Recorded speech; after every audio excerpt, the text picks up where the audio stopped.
noite.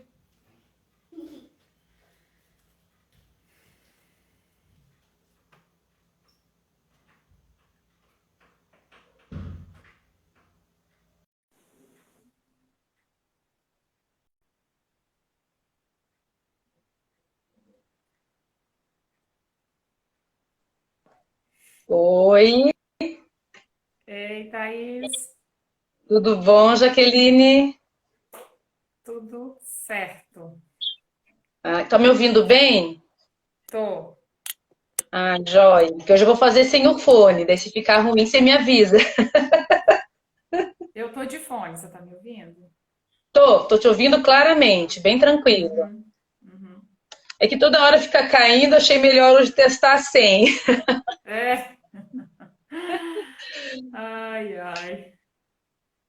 E aí, Então, Curitiba? né, mudança Tá. de... Chovendo muito, mas tá calor, não tá frio não. Aqui tá calor também, mas Mas é tem chovido bastante aqui também. bastante. Aqui a gente precisa, né? Porque a gente precisa chegar em 60% aí nas barragens, porque a gente está tendo rodízio de água, né? Teve muita falta de água, então a gente está num rodízio aqui no Paraná, e aí precisa chover para poder estabilizar e melhorar aí a situação nossa. Não, aqui tem chovido bastante, o Rio Doce tá até cheio. O que está complicado é o Covid, né? No país todo, né, já que está bem complicado. Aqui os hospitais estão no máximo já, está bem complicado. As aulas aqui estão suspensas, as presenciais, voltamos para as aulas online, né? Suspendeu de novo, Thaís? Suspendeu. Aí vocês estão com aula presencial? Pois é, estamos com previsão de retorno na rede pública, né? Para a rede municipal, no caso. Então, previsão de retorno para o dia 15. A rede estadual já voltou escalonado. Aham. As redes particulares também voltaram. Então, aqui tinha voltado, minha filha mesmo estava indo para a escola, mas agora aumentou demais e aí o governo do estado entrou em lockdown aqui, né? Só serviços essenciais. Uhum, tá bem complicado aqui. E as aulas só no modo remoto. E aí ele deu uma semana, né? E a ideia é que volte semana que vem, mas nós não sabemos porque está bem complicado aqui. Os hospitais estão muito, tem hospitais em 100% aqui, né? Tá, piorou bastante, bastante mesmo.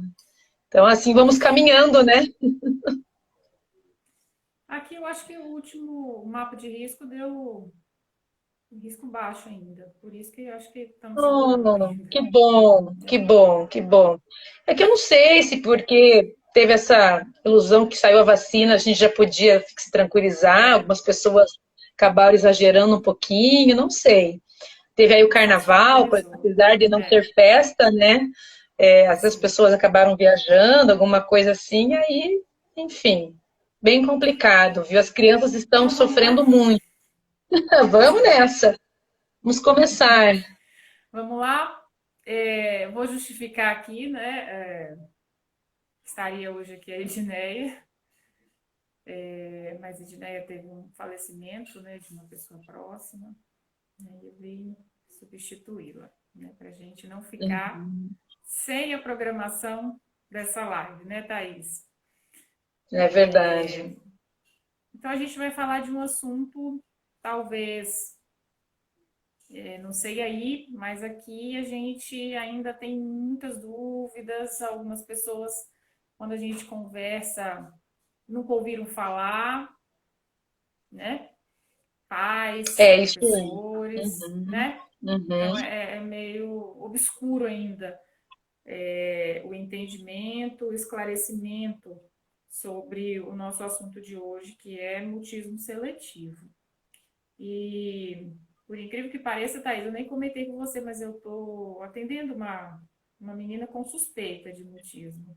Interessante. Então vai ser boa essa É, live hoje. sim, sim, comentei com a Edneia, falei, vou ter que assistir, né? Pra gente, já tenho lido algumas coisas, né? Já tenho observado também, mas a gente precisa sempre estar compreendendo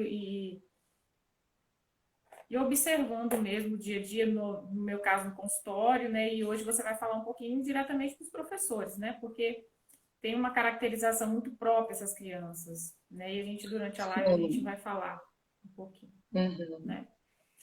É, isso mesmo. Bom, assim, já justificando a ausência da Edneia, mas também já colocando aqui para vocês, a gente retoma as lives aqui na nossa página, né? A primeira live do ano. Eu acho que eu fiz a última com você, Thaís, Eu né? começo e termino, né? Isso aí. Eu acho que eu fiz a Muito última com você boa, lá em adoro. dezembro, né? E aí a gente inicia, né, uma rodada, assim, vamos colocar assim, a gente vai já estar preparando vários assuntos, né? Para, Legal. assim que possível, a gente está trazendo aqui para vocês. Né? Então, eu sou Jaqueline Roncone, psicopedagoga. A gente tem essa página aqui já há um ano, completou, né? E temos escolhido alguns frutos, né, Thaís? E a Thaís Que é nossa bom. parceirona aí nesse trabalho. Tá? Pode se apresentar, Thaís? Bom, boa noite, Jaqueline. Boa noite a todos que estão aqui com a gente, né? Eu adoro fazer as lives porque eu acho que é um bate-papo. Eu acho que isso é legal, não é um curso, uma palestra, mas sim um bate-papo sobre assuntos que a gente precisa aprender, que a gente precisa trocar informações.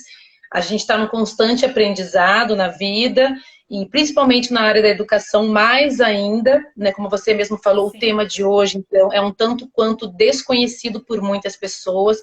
Várias pessoas até comentaram comigo, nossa, que legal que você vai falar sobre esse assunto, é muito pouco abordado e tudo mais, né? Realmente a gente não encontra muito extenso, né? A gente não encontra uma pesquisa muito extensa sobre isso, né? Eu acho bacana das lives que a gente pode fazer aí em uma hora, de uma maneira muito prática, né? Falar um pouquinho sobre esses Sim. assuntos que vocês decidem abordar, né?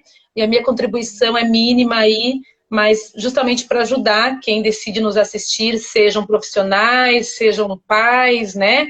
Às vezes entra Isso. alguns pacientes meus aqui que eu acho um Não, barato, eles entram justamente para falar, ó, oh, fui lá te ver, né? não. Mas eles já estão Uhum. também interessados, então isso é muito legal, né? Eu me Sim. chamo Thaís, né? Sou de Curitiba. Estamos nessa parceria aí, Colatina e Sim. Curitiba, há quase um ano aí, né, Jaque? Sim. Eu sou muito grata a vocês da Despertar a Aprendizagem por esse convite, que vocês sempre me fazem com muito carinho, né? E eu tenho, nossa, uma alegria muito grande. Eu mesmo não faço lives na minha página, gosto de fazer assim, quando vocês me chamam, me convidam, acho que fica uma conversa bem divertida e eu me sinto super bem, assim, vocês me deixam muito à vontade, né, para falar sobre alguns temas.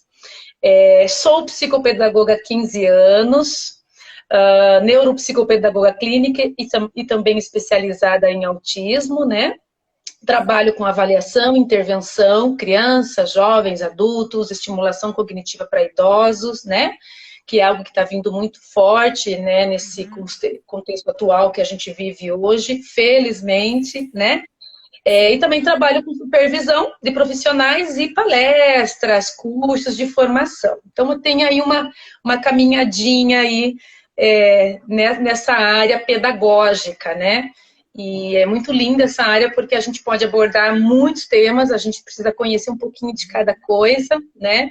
E faz com que a gente tenha vontade de estudar mais, a gente está sempre fazendo cursos e tudo mais, né? Assistindo as lives para aprender. Gente, É. então assim, deixa eu até te contar o motivo desse assunto, né? Eu falei Sim, para. surgiu desde o ano passado, né? Que você comentou com a Edneia, a gente, no ano que vem, a gente já inicia com falando um pouquinho disso. Exatamente. A Dani, eu não sei se ela está aqui agora, porque ela me chamou que ela não estava se sentindo muito bem hoje. Justamente hoje, ela não estava muito bem de saúde, mas é uma amiga minha, Daniele. Ela me pediu, ela assistia, ela sempre assiste nossas lives, e ela falou: um dia você fala sobre o mutismo seletivo, porque ela é mãe de gêmeos e Uhum. eles têm avaliação de altas habilidades e superdotação, ambos, e um deles apresenta o mutismo seletivo. e ela falou dessa necessidade de falar sobre isso, né? E quando ela me pediu, eu falei, era no final do ano, a gente falou, ok, a gente vai estar fazendo sim, né? E aí eu até comentei com ela, só que justamente hoje ela falou, não sei se eu vou conseguir assistir, mas fica gravada, então vai dar certo, Sim, fica né? gravada. E É por isso que eu isso, gostaria de destacar também, Thaís. Né? Assim, talvez nem aham, todo mundo tenha a oportunidade de estar aqui agora, né? Mas o vídeo fica aí disponível na nossa página. E a hora, quem se interessar pelo assunto, né? A hora que entrar na página pode assistir, né? Às vezes assiste. Eu faço assim, às vezes, quando não tem possibilidade de assistir as lives no momento, eu vou assistindo aos pouquinhos, né? Para me uhum, inteirar do assunto, principalmente quando nos interessa, não é mesmo? Então, Thaís, é isso o que aí. é esse mutismo seletivo aí que tem chegado, acredito, nos nossos consultórios, né, como eu disse para vocês, Uhum. nas escolas, né, uma característica muito marcante das crianças com mutismo. O que me chama a atenção, Thaís? Vou falar inicialmente, falando, assim, inicialmente, porque até comentei com a mãe, né? A tendência é essa criança ficar muito, como é que eu posso dizer, passar despercebida no contexto escolar, porque ela, né, você vai falar e caracterizar. Então, se não tiver um olhar muito atento do professor na sala, porque é um aluno que não vai incomodar, entre aspas, né? O professor, Uhum. ele vai ficar no cantinho, mais quietinho, né? Então, isso serve, é um alerta para nós e como, da forma que você vai caracterizar, isso vai ficar ainda mais claro. Não pode falar para a gente aí o que é o mutismo seletivo. Então, assim, vamos entender um pouquinho, né? O que que é o mutismo em si? O mutismo é o não falar, ok? E o seletivo é quando eu seleciono o ambiente que eu vou falar. Mas isso não é algo premeditado pela criança. Ah, eu vou falar neste ambiente eu não vou falar. Não é isso. Ela não consegue verbalizar, ela não consegue se comunicar, por exemplo, dentro da escola, mas ela consegue conversar em casa. Por quê? Porque em casa é o ambiente que ela se sente bem, é o ambiente que ela se sente confortável. Né? Não que a escola seja hostil, não é isso, mas ela não consegue fazer esse processo da verbalização oral em determinados ambientes. No caso, o lugar que ela mais fica depois da casa é a escola. Na Então, o escola. seletivo justamente é isso: é quando eu não consigo falar em outros ambientes. E isso é muito sério, porque a gente pode desencadear, isso desencadeia na criança uma série de problemas emocionais. Um deles é a depressão. O mutismo seletivo, se não tratado precocemente, ele leva à depressão infantil. Então, quanto mais cedo o diagnóstico, mais fácil é o tratamento, né? Então, Sim. assim, o DSM-5, né, que é o Manual de Estatísticos de Transtornos Mentais, que a gente se baseia, o que ele descreve? Que o indivíduo que tem um mutismo seletivo, ele fracassa ao falar em determinados ambientes porque ele tem medo da avaliação negativa. Mas ele não tem medo da avaliação negativa se ele se corresponder de outras formas. Por exemplo, na comunicação não verbal, o apontar, o escrever. Essa avaliação negativa ele não tem. O DSM descreve que ele tem medo dessa avaliação negativa se ele falar. Então, o medo é tão grande que ele não consegue, ele não verbaliza. E como você falou, é uma criança que demora, muitas vezes, para a escola perceber, porque não é uma criança que incomoda, e ela não tem perda Não, cognitiva, que mostre, nossa, não. ele tem muita dificuldade de aprendizagem. É uma criança que vai dar conta daquilo. Ou não, porque se nós não verbalizamos e não interagimos, nós não conseguimos ter um bom desenvolvimento na aprendizagem. Né? Então, o que vai acontecer? Quando essa criança começa a não conseguir acompanhar o ritmo da série, da turma, isso vai sinalizar para a professora. E por que ele não consegue? Porque ele não pode fazer uma pergunta, porque ele não consegue se expressar diante de uma dúvida, numa leitura ele não participa, e as questões sociais dele começam a se agravar. Então, assim, vamos deixar uma coisa bem claro. O mutismo seletivo é na infância, Existe pesquisas, apesar do DSM não caracterizar o sexo, mais predominância em meninas, mais predominância em meninos, as pesquisas nos mostram que a predominância acaba sendo mais no sexo feminino. Mas isso não é um padrão. Eu mesmo tive poucos casos de mutismo seletivo. Eu atendi uma menina com diagnóstico, né, com quadro, né, de mutismo seletivo e 2 meninos. Então, assim, para mim apareceram mais meninos do que meninas. Você falou para mim que você tem um menino que você está com suspeita, né?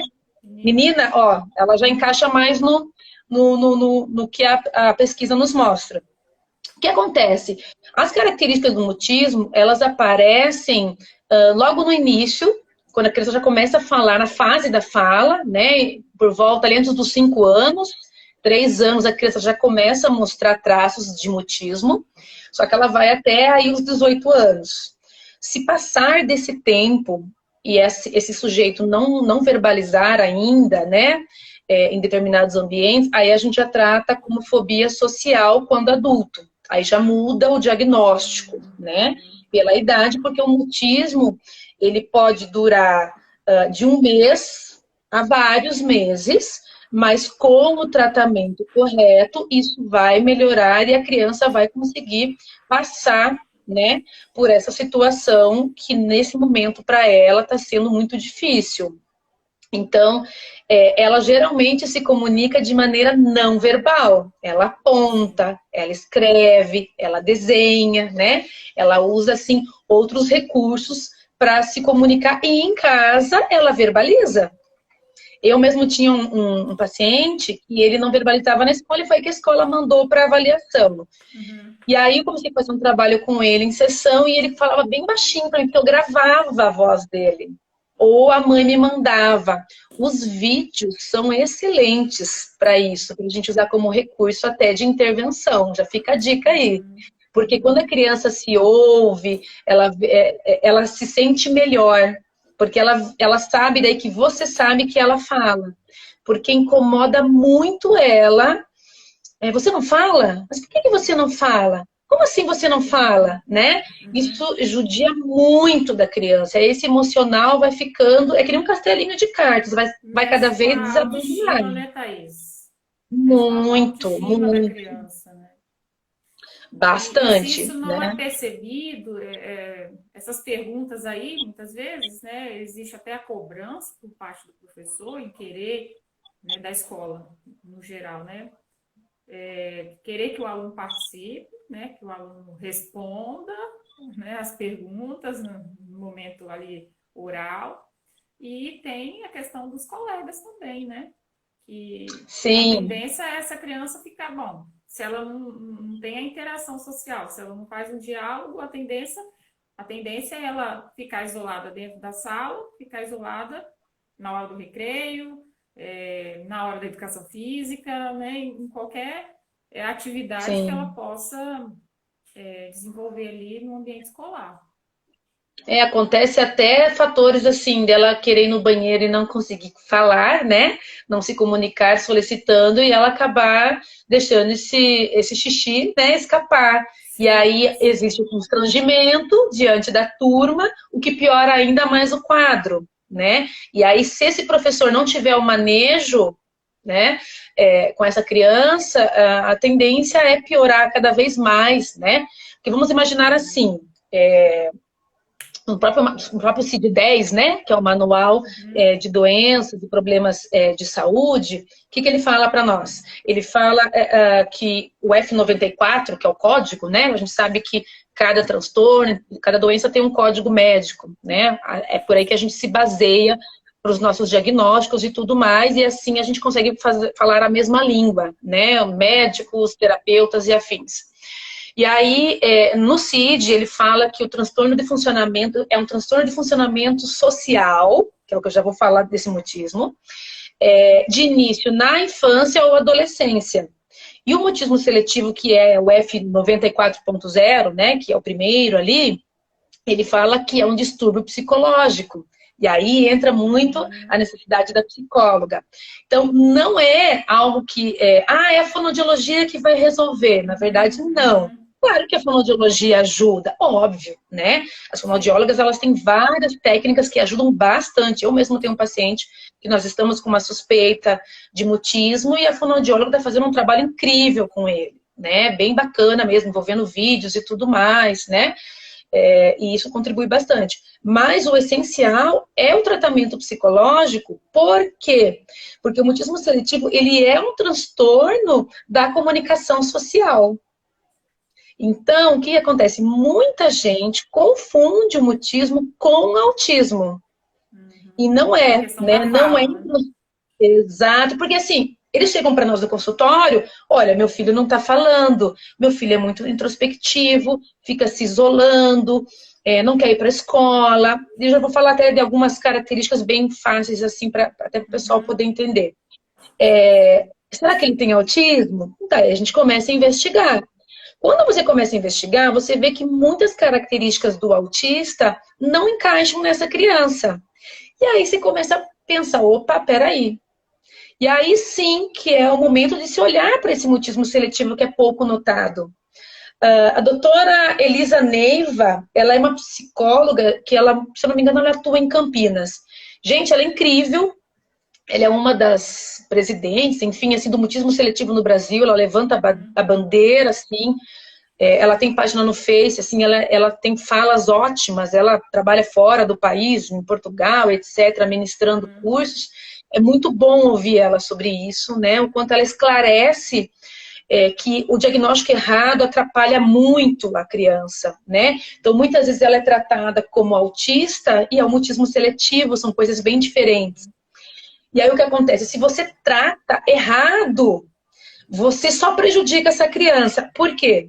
Imagine você tem uma fobia social, né? Porque o mutismo seletivo, então, para deixar bem claro, é um transtorno, e é um transtorno na comunicação social, que é um transtorno de ansiedade. Então, imaginem que é um transtorno de comportamento, e nesse transtorno de comportamento nós temos o transtorno de ansiedade social, que é o que o mutismo seletivo é. É um transtorno de ansiedade social. Eu não consigo verbalizar em outros ambientes. Então, se eu não sei disso, eu vou expor essa criança a todo momento a situações sociais que só vão prejudicá-la e não favorecê-la, né? Então, assim, por isso que diagnóstico errado é ruim e precoce é o melhor. Porque como ele acontece geralmente na primeira infância da criança, né, nos primeiros anos, ali após seus 3, 4, 5 anos, enfim, é muito mais fácil do que depois. Porque existem jovens com mutismo seletivo porque não foram tratados e o sofrimento deles é muito grande, principalmente Porque nessa se idade da... estende até, se estende à idade adulta, aí é fobia social, como você disse, né? Exatamente, porque e aí tem a questão do quadro depressivo, né? Aí se agrava muito, né? Por isso que esse conhecimento é muito importante.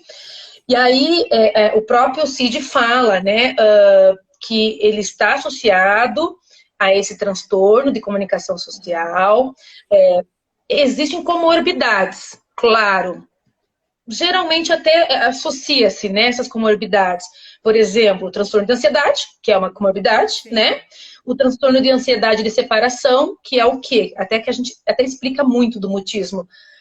É aquela criança que tem muita dificuldade de separação dos pais. Por exemplo, eu vou para a escola e vou ficar longe da minha mãe e do meu pai. Eu não consigo lidar com isso. Não consigo, não quero ficar longe da minha mãe.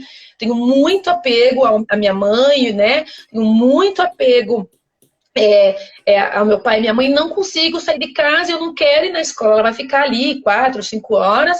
Ela não consegue lidar com isso. E aí a gente chama de transtorno de ansiedade de separação. E aí ela se fecha nesse, né? Ela não consegue fazer esse momento, né? De poder ficar dentro da escola, interagir com os amigos. Imaginem assim, nós temos, eu já falei isso numa outra live, nós temos dois tipos de socialização, né? A primária, que é em casa, a família, e a secundária, que é a escola. E é ela que vai nos ajudar nessa formação. Se a gente entender o desenvolvimento infantil, falando de Vygotsky, Piaget, Vallon e por aí vai, né? O que eles falam? Das interações sociais. Interações sociais. Aham. E Então, fazem assim, toda a assim, diferença no uhum. desenvolvimento cognitivo, Então, enfim, em todas as áreas, né? exato, né? Se nós temos a interação social, é nela que nós vamos, né, adquirir os conhecimentos, organizar todo esse conhecimento e amadurecer a nossa cognição. Se eu não oportunizo essa interação social, eu perco nesse desenvolvimento cognitivo. Aí volta aquela minha fala. A criança não tem ela não tem um comprometimento cognitivo, quem tem um mutismo seletivo, Uhum. mas ela vai ter dificuldades de aprendizagem. Porém, Thaís, mas, por exemplo, uma criança com síndrome de Down, ela pode ter mutismo? Pode, porque ela já tem um comprometimento intelectual. É lógico que ela pode ter, não se descarta, né? Agora, a gente não pode entender assim, ele tem um mutismo seletivo, então ele tem uma deficiência, ele tem um rebaixamento intelectual. Não, não, né? Depende, se ele tem uma comorbidade junto, sim, né? Sim. Por isso que precisa entender essa criança, avaliar essa criança para ver realmente o que ela precisa e aí saber fazer as mediações adequadas, né? Mas o que causa o mutismo, né? Acho que dá para a gente até entrar nisso aí. Dá para a gente entrar. Só um pouquinho antes de você entrar nas causas, tá? Você falou de comorbidade, me fez lembrar de acho que uma live, não sei se eu assisti ou vi um vídeo, o mutismo como comorbidade, por exemplo, associado ao autismo, criança ser autista, pode, né? Né? Pode sim, pode, E aham, aí dá sim, sim. vamos colocar assim, dá uma enganada e cria uma confusão ainda mais e uma difícil identificação de caracterizar o autismo, né? Até se identificar que a criança também tem mutismo, né? Eu penso que é um caminho bem longo e com muitas nuances aí para se identificar. É, é. Por isso que ele é tão difícil, né? Por isso que é difícil a identificação, né? Tanto que a gente, como profissional da área da educação, a gente precisa ser muito cautelosa. Como eu falei para você, geralmente quem tem, geralmente é o psicólogo, né? Que faz todo esse acompanhamento, mas a psicopedagogia também atua, que é o meu caso ali, por envolver a escola. Sim, Entendem? E a gente precisa orientar essa escola da melhor maneira possível, que eu já vou dar algumas dicas aqui também, né, sobre uhum. isso. Mas é um trabalho que eu digo que é multidisciplinar. É uma avaliação multidisciplinar, na verdade, Sim, né? Passa pelo psicólogo, pelo neurologista, é muito importante também. Passa pelo psicopedagogo, se necessário e tudo mais. Então, assim, é uma avaliação que todos os profissionais envolvidos ali vão observando e vão dialogando para fechar um diagnóstico realmente conclusivo, né? E isso faz uma diferença muito grande para a criança, porque dela faz. se sente realmente alicerçada e protegida. Porque o que ela mais escuta na escola, os colegas não sabem, eles são crianças. Uhum, O uhum, fulaninho não fala. Por que ele não fala? Por que você não uhum. fala? Eles olham, por que você não fala? Fala alguma coisa. Ou, por exemplo, assim, ele falou alguma coisa na família e chegou lá alguém, né? Você falou. Aí a criança fica catatônica, né? Ela fica, né, paralisada em cima daquilo. Não adianta. É Sim, bacana, a gente precisa valorizar quando ela consegue verbalizar, mas a gente não pode fazer um alarde em cima disso, porque aí, ó, ela vai vai se travar fechar ainda de mais. novo. Uhum. Vai, né? E daí quando fala da onde, né? Existe uma questão genética, né? A gente não descarta isso nos transtornos, mas também, às vezes, está associada a traumas, um trauma que essa criança vivenciou. Tanto que a primeira coisa que a gente pergunta para o pai, ele vivenciou algum trauma, passou por alguma Sim, situação. Às vezes é um acidente, é um assalto, uma perda muito significativa para ele da família. Acontece também filhos de pais muito protetores, os super Uhum. protetores, né, que protegem demais essa Sim. criança. Então, ela é tão super protegida que ela nunca verbaliza, sempre verbalizam para ela. Então, ela se acostuma, isso gera um quadro de ansiedade nela e aí o mutismo aparece. Ou pais que são muito autoritários, também é uma causa do mutismo, né? Quando essa criança presencia muitas brigas dentro de casa, casais muitas vezes que estão assim se separando acabam discutindo muito perto dessa criança, ela também com muito medo da separação desses pais, ela também não consegue lidar com isso, então ela também se fecha, gera uma crise de ansiedade muito grande nela, e às vezes não está associado a isso. Por exemplo, eu tenho um caso que a família, ok, o casal vive muito bem, uma família, né, assim, até onde a gente sabe, tranquila. Porém, como ele tem um pequeno atraso na fala, gera uma ansiedade nos pais. Normal, eu sou mãe, você é mãe, você Sim. sabe como é. Sim. Chega aquela idade da criança falar, a gente fica ansiosa querendo que a Uhum. criança fale. Mamãe, papai, vovó e tudo mais. Tem crianças que levam um tempinho maior, né? E aí gera uma ansiedade nessa família. E essa criança também acaba ficando mais ansiosa, e aí ela se vê numa situação que ela vai para a escolinha muito cedo, e daí, como é que é teu nome? Você fala, papapá, e ela vai virando, vai Uhum. ficando tão ansiosa diante disso, que acaba causando esse transtorno de fobia, né? De ansiedade elevada, e aí socialmente ela não consegue mais. E aí o mutismo seletivo aparece. Então, essas são as causas mais comuns que a gente descreve, né, que pode desencadear o mutismo. Claro, cada caso é um caso, precisa ser analisado e entendido. Cada criança vive num contexto social diferente, né? Por isso que é muito importante sempre os pais verbalizarem para a escola ou para o profissional que estiver atendendo a criança para que se entenda. Isso facilita muito o diagnóstico, bastante, né? Então, é importante a gente ficar sempre muito atento a essas características, que às vezes nós, pensando em proteger os nossos filhos, a gente acaba Sim. trazendo um prejuízo para ela, né? Bom, e É. aí agora, assim, características. Puxa, como é que eu identifico, né, já que uma criança com mutismo Sim. seletivo, né? Como é que eu não me, Eu acho assim, como é que eu quem não assiste confundo? aqui, quem está assistindo aqui, talvez está lembrando, um pouquinho que você já falou, está lembrando daquele aluno, né? E É, aí, você falando assim, além dessa criança que eu estou atendendo, mas assim, tem uma ou outra criança que já passou pela gente, que está com a gente na escola e que a gente já lembra também, não tem como não lembrar, né? E talvez a verdade. gente possa, depois, sim, a partir do momento que a gente vai lendo, a gente vai entendendo, a gente se sente seguro em pedir, em orientar a família para investigar, né? Ah, mas em Exatamente, né? casa, mas o que a gente ouve também, assim, né?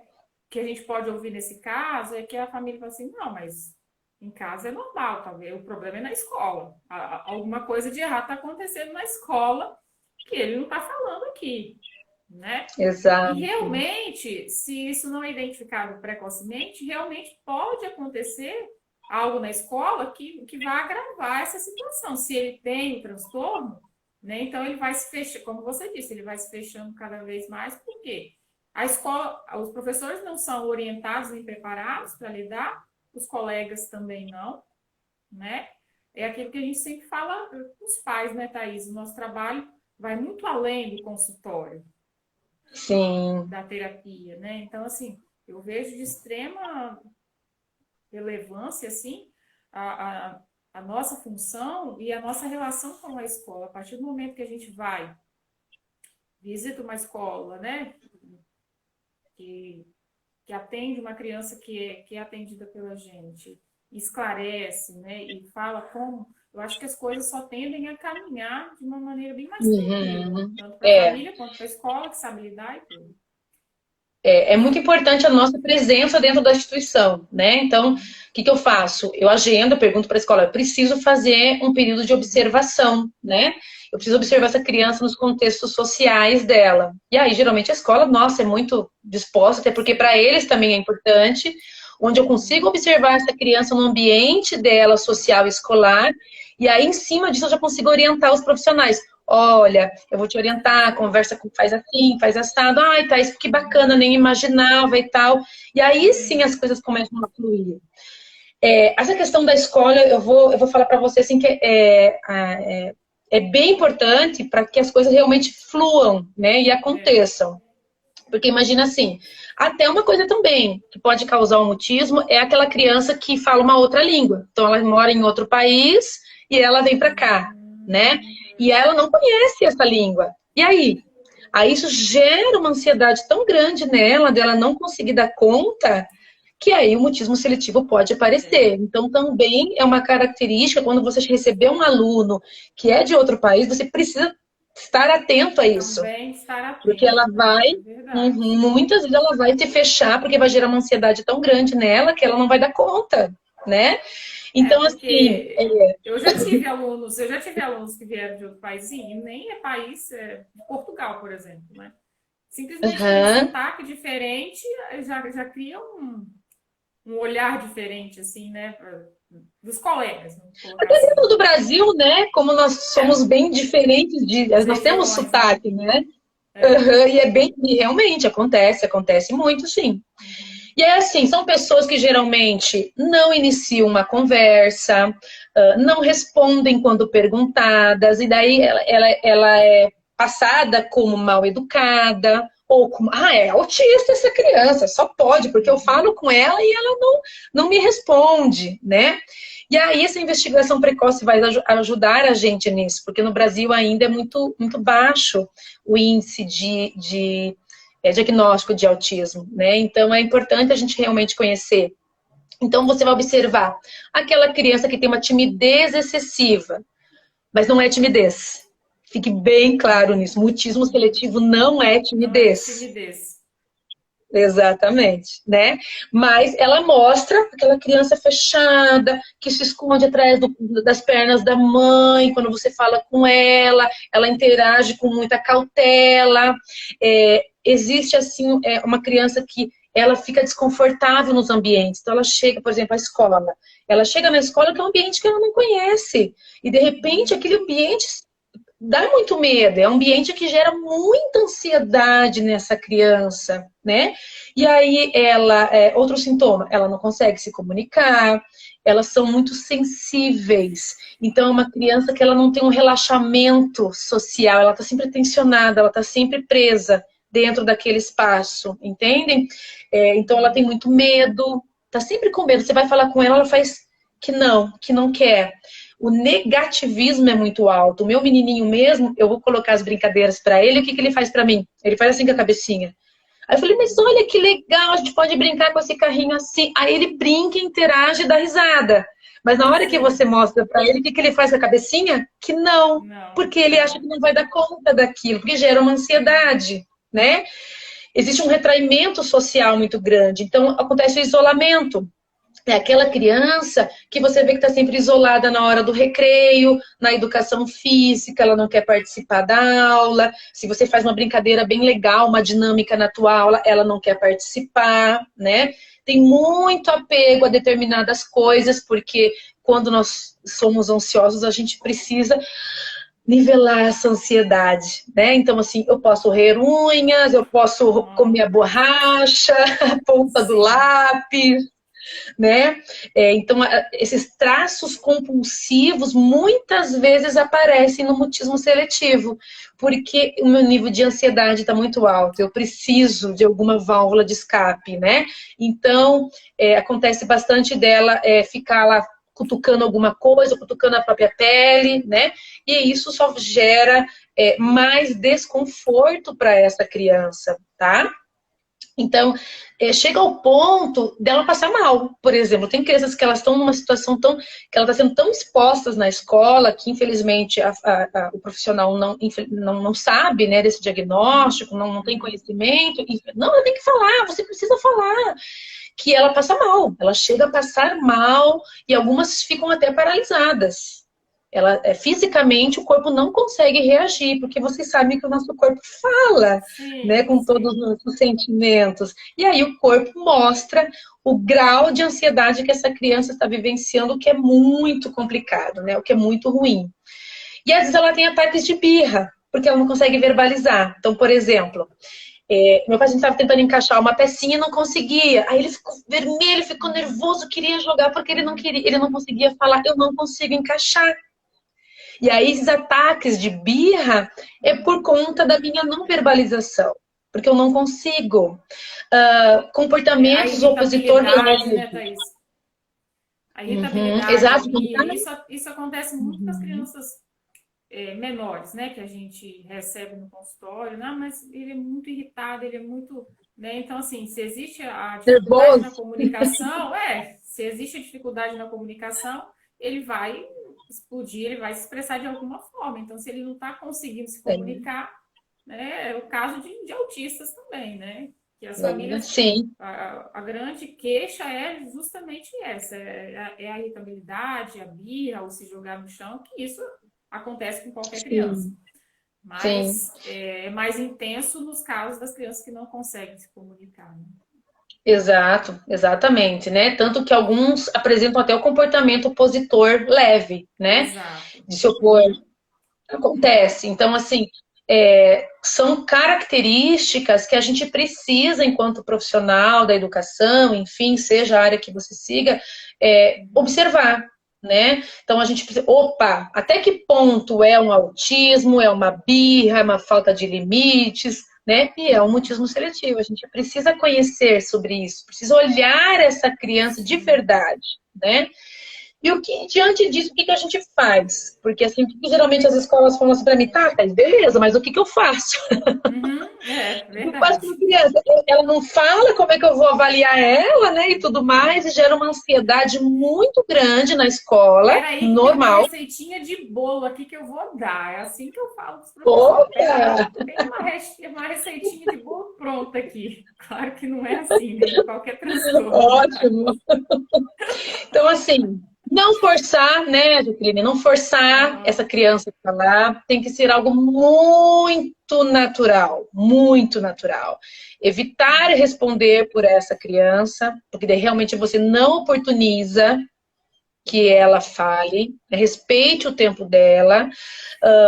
Como eu falei para vocês, elogie, mas sem grandes alardes, porque isso vai deixar ela muito receosa, né? Essa intensidade. Você está falando, não, olha só, pessoal, ela está falando, não é bacana, né? O ambiente tem que ser confortável. Na verdade, é assim. Por que elas verbalizam em casa? Porque é um ambiente que ela se sente confortável, é a casa dela. São as pessoas que a amam, que ela tem certeza disso. Então, ela verbaliza em casa. Então, se a gente consegue transformar o ambiente do consultório, o ambiente da escola, confortável, gostoso para essa criança, isso favorece muito. E como que é? Delicadeza. Nós precisamos ter delicadeza com essa criança. É um item básico. A gente, deixando ela se sentir segura, isso facilita muito o processo. Fazer com que ela se ambiente naquele espaço, que ela se sinta à vontade nas relações Sim. sociais dela, é o primeiro caminho que a gente precisa, principalmente dentro da escola, tá? O que a gente não pode fazer é ameaçar. Ah, e se você não falar, porque o conselho tutelar vai. Já escutei umas dessas. O Uhum. conselho tutelar vai vir e vai tirar você dos seus pais. A ameaça só piora, porque daí o nível de ansiedade dessa criança vai aumentar mais ainda, mais do que já está. Né? E ela não vai falar, ela vai continuar não falando. Então, o ameaçar não vai resolver o problema. Ao contrário, vai piorar, né? Então, a gente precisa realmente, assim, acolher essa criança para que ela se sinta à vontade. Na escola, muitas ela não consegue frequentar a escola no início. Ela não dá conta. O que a gente geralmente sugere? No sentido assim, deixa esse pai entrar, deixa esse pai entrar junto, deixa ele passar o tempo da aula, o pai ou a mãe, enfim, né, com essa criança, não tenha medo, porque daí ela vai se sentir puxa, mas a minha mãe, que é quem eu me sinto segura, está aqui junto comigo nesse espaço. Uhum. E gradativamente você vai tirando essa mãe. Ela vai, daqui a pouco ela vai no banheiro, ela volta, ela demora mais para voltar. No momento do parquinho, ela se afasta um pouquinho mais para a criança brincar, e assim vai. Com Uhum. calma, essa mãe vai saindo de cena e essa criança vai se sentindo à vontade nesse espaço, sem medo. Se essa criança tem um irmão, também.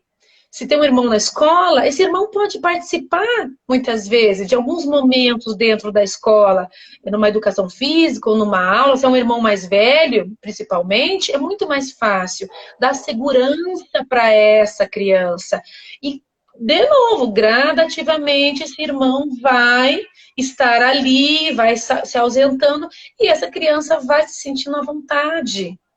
Tarefas de casa, por exemplo, essa criança não dá conta ainda de ir para a escola sozinha. Acontece de algumas crianças com autismo seletivo precisarem estudar em casa.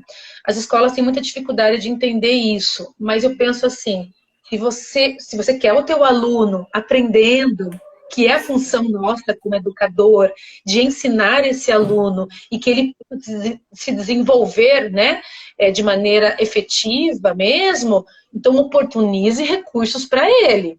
Porque a gente fala de inclusão, mas muitas vezes não acontece. E isso é inclusão. A criança de mutismo precisa dessa ação. Muitas vezes eu vou precisar mandar para casa essa lição. Porque essa criança não consegue ficar dentro da instituição de ensino ainda. Mas ela entra numa crise tão grande de ansiedade que ela não dá conta. E aí o que ela precisa? Fazer as lições. Vai mandar as lições para casa, ela vai fazer com a família, ela vai até a escola levar. Um dia ela vai ficar 1 hora, outro dia ela vai ficar 2 horas. E isso que eu falei para você é da delicadeza de inserir essa criança no meio educacional. É assim que a gente ensina. Não apenas dar o currículo, né, acadêmico por Sim, dar. Isso não sim. faz diferença nenhuma. Ela tem a vida toda para aprender. A gente precisa Função ensinar social da habilidades escola, para né? ela. Total, né? Nós temos que ter a consciência que nós precisamos ensinar habilidades para as nossas crianças. E elas vão encontrar os caminhos a seguir, né? E assim as coisas vão acontecendo de uma maneira muito gostosa, né? E a tecnologia, né? Aquela criança que já escreve, por exemplo, tem muitas escolas, professores que usam pelo WhatsApp, enfim, por mensagem. Conversa com essa criança por mensagem e ela se comunica por mensagem. É muito legal. Então, Hum, também é um recurso que alguns professores, para crianças maiores, né, que já estão alfabetizadas, pode usar esse recurso e pode também gravar áudios, mandar o áudio e talvez ela tenha coragem, ali consiga, né, mandar o áudio, talvez não, talvez ela só ouça o professor, sem problema sim, nenhum, né? O que é bacana também é se você consegue, por exemplo, levar algum amiguinho da escola para casa. Então, esse pai vai fazer lá na noite do pijama, enfim, algum vai pedir uma pizza, qualquer evento, né? Chama alguns amiguinhos da escola, ou todos. Quando ela ver que os amigos da escola estão no ambiente que ela se sente confortável, que é a casa dela, facilita muito mais. Essas habilidades sociais dela se facilitam muito mais porque ela está no ambiente dela, que ela conhece. Isso também é um recurso bacana para estar se usando, né? Então, pais, muita calma, baixar o nível de ansiedade, respeitar o tempo do filho, proporcionar para ele que ele esteja no ambiente com outras pessoas, mas dê suporte, esteja junto, não force, forçar não vai favorecer. É um transtorno de ansiedade, não vai favorecer, só vai trazer um prejuízo, né? Então, assim, tem tratamento, tem solução, e o importante é respeitar o tempo dessa criança, que tudo se encaixa. exato. Tem tratamento, tem. Eu acho que a partir do momento que existe a identificação precoce, né, a busca por profissionais para o diagnóstico, né, para a avaliação, a avaliação multiprofissional faz toda a diferença, como você disse no início, né, e a visão dos vários profissionais aí fazem também toda a diferença no processo de intervenção, como você disse. A nossa função eu vejo de extrema necessidade e importância, até mesmo no contato direto que a gente tem com a escola, né? E por ser um transtorno de ansiedade, né, o acompanhamento terapêutico, né, como psicólogo, se faz necessário, né? Sim. E o que a gente observa quando você fala de ansiedade, né, dos pais, né, Thaís, e a gente é pai e mãe, a gente sabe, né, porque a gente é preparado para o filho inteligente, para o filho esperto, para o filho que vai aprender, né? Mas a gente sabe que cada bichinho de orelha ele tem uma característica própria. E aí, como lidar com essa diferença, né? Os pais que têm dois filhos, por exemplo, né? Ah, mas o meu filho mais velho não era assim. Ah, mas o meu filho mais velho. Então, existe todo um comparativo. Então, quando você fala em estima, em ansiedade, a comparação de um filho com o outro, a comparação de um aluno com o outro na sala é o fim, né? Só Complicado. tende Isso, só tende é, a prejudicar infelizmente, sim. ainda mais, né? E E muitas você vezes, falando, pode falar. desculpa, muitas vezes esse irmão mais velho, que é um caso que eu tenho ali, se torna Uhum, muito protetor desse irmão. Então, assim, uhum, muito cuidador. E sim. aí, nunca oportuniza que ele fale também. Fala sobre por ele, cuida. Daí a super Aí, tá proteção que eu vendo? falei. Uhum, É, a super uhum, proteção que eu falei, né? Que muitas vezes os pais têm. O irmão também muitas vezes tem. Super protege demais. E aí essa criança fica muito ansiosa nessas expectativas, né? sim, Então a gente sim. precisa também, assim, ensinar essa família, né? Não é só ensinar a escola, Uhum, mas ensinar essa família também como lidar com isso, porque ninguém sabe, né? A gente não sabe que caminho seguir. E aí ensinar a família como lidar com isso é o melhor caminho, né? exato.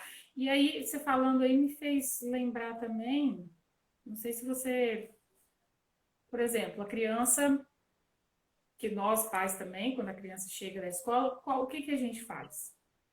Pergunta o que Como é que foi? aconteceu. Como é que foi a escola?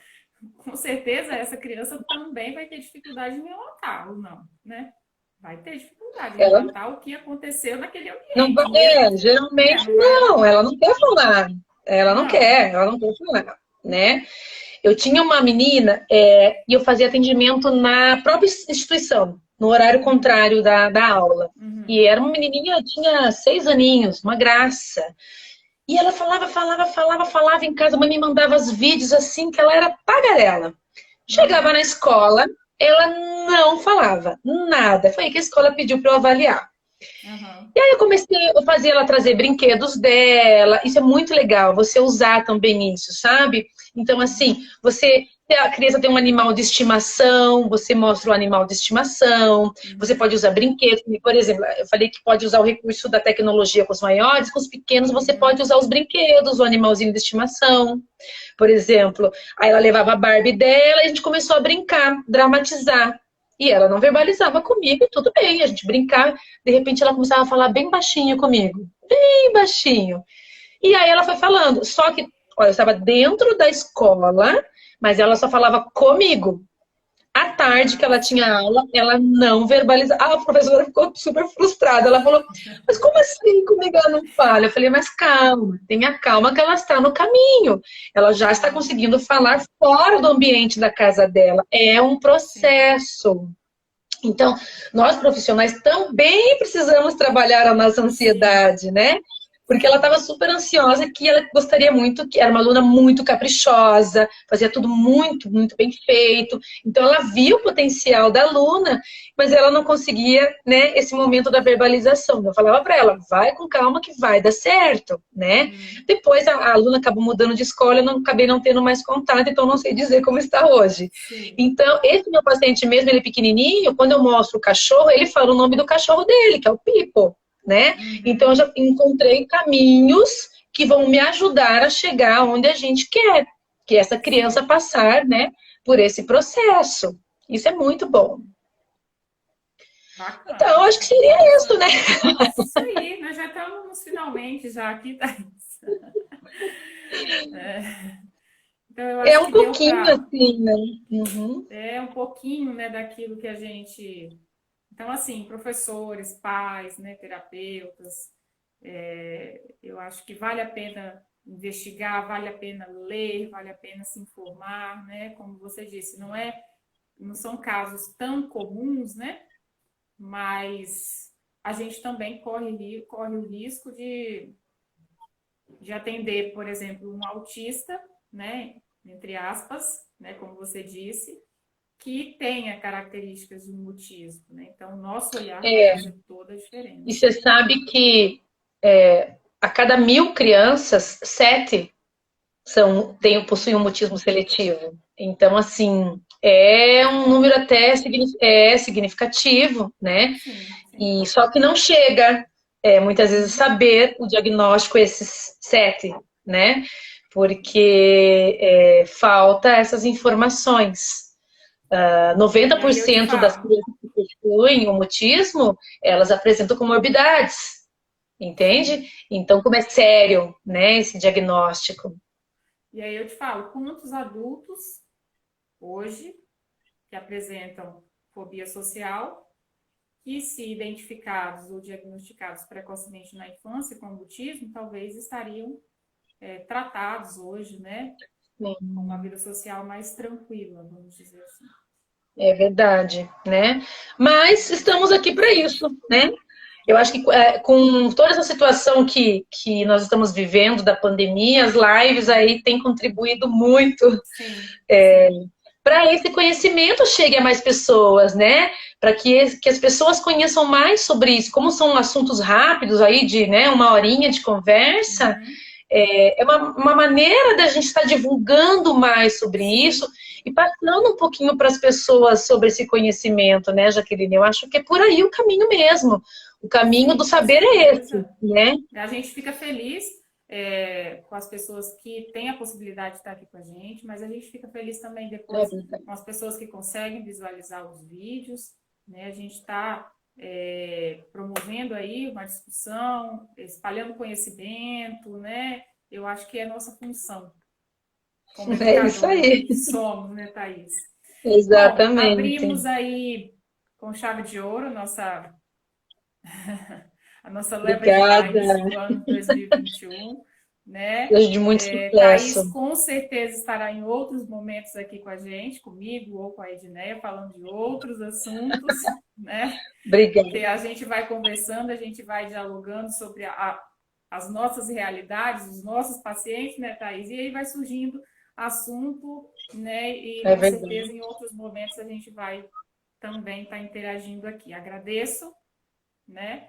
Mais uma vez, a sua disponibilidade, estar participando com Eu a que gente. agradeço aí a oportunidade. Obrigado ao pessoal que tirou um tempinho para nos ouvir aí. Muita gratidão a todos e Isso gratidão aí. especial à equipe do Despertar Aprendizagem, né?